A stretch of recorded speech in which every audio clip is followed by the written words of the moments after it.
Grandir en âge tout en sérénité, c'est d'être en mesure aussi d'apprécier les moments que la nature nous offre.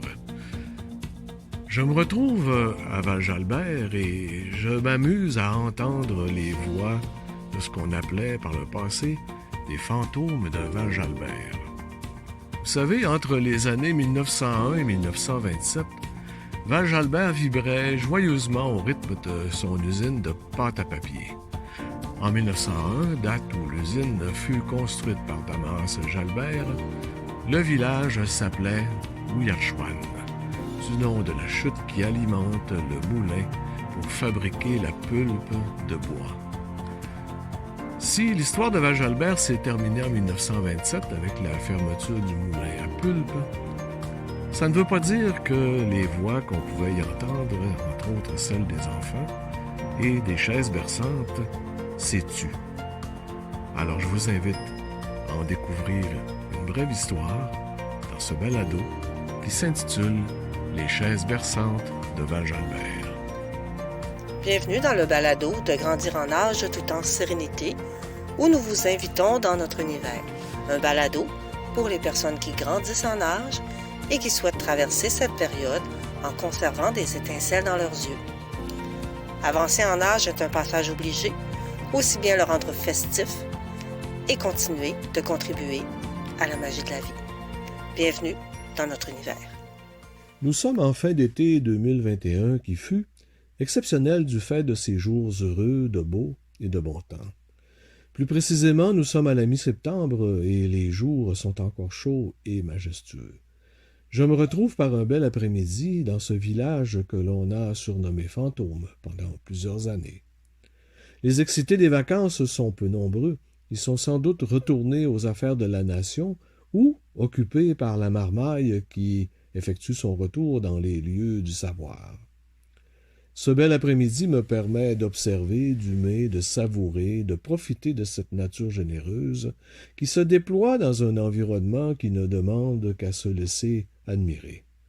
Au bout du chemin, il y a le vieux moulin de pulpe de la Price Brother et sa chute majestueuse qui y coule depuis fort longtemps, forgée par le passage des glaciers et par l'usure du temps. Je me retrouve assis sur un banc face à ce moulin et à cette rivière Ouiachuan qui rugit par sa chute et qui parfume de ses embruns l'air du temps. Pas d'autres bruits ou clameurs qui viennent rompre cette forme de silence.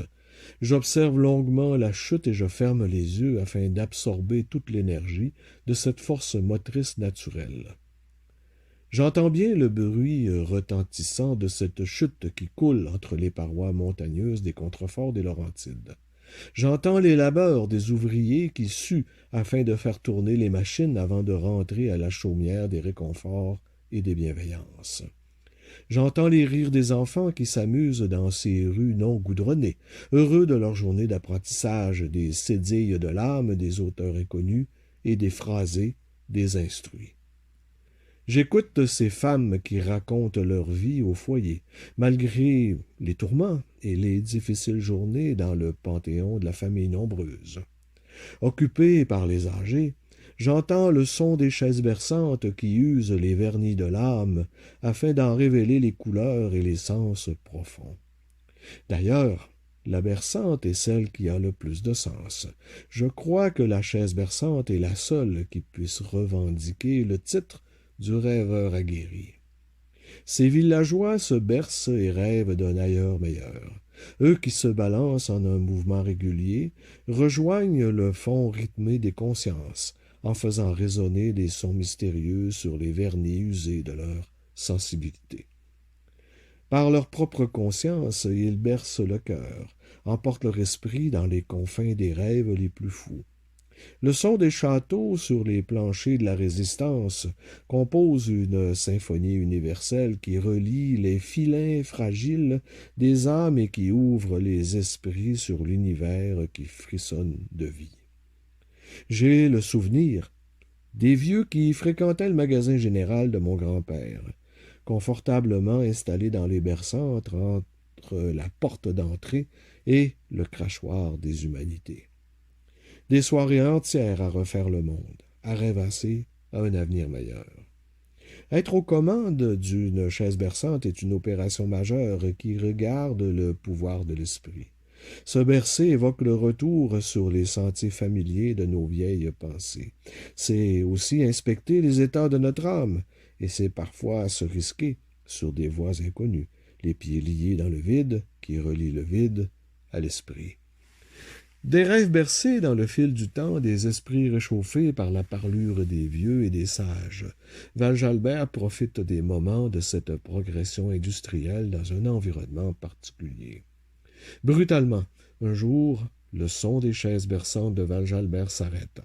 C'est la modernité qui s'installe. Les gardiens de la raison ont évacué les rêveurs depuis qu'il est passé de mode de se bercer d'illusions.